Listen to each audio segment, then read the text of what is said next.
ഇളരുന്ന രാത്രി. ജനജീവിതത്തിന്റെ നിജസ്ഥിതി അറിയാൻ ഖലീഫമാർ അന്നും പുറപ്പെട്ടു.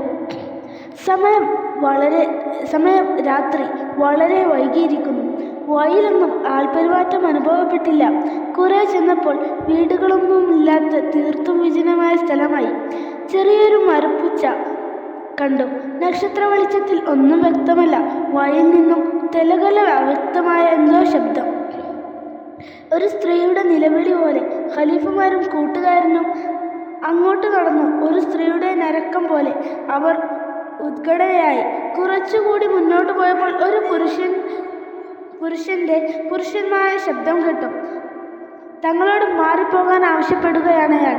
അവരുടെ ഉദ്വേഗം വർദ്ധിച്ചു. ഒരു നിമിഷം അവരവിടെ നിന്നു. നക്ഷത്ര വെളിച്ചത്തിൽ ഒന്നും വ്യക്തമായില്ലെങ്കിലും തെലകലയെ താൽക്കാലികമായി കുത്തി വലിച്ചുകെട്ടിയ ഒരു കൂടാരമുണ്ടെന്നും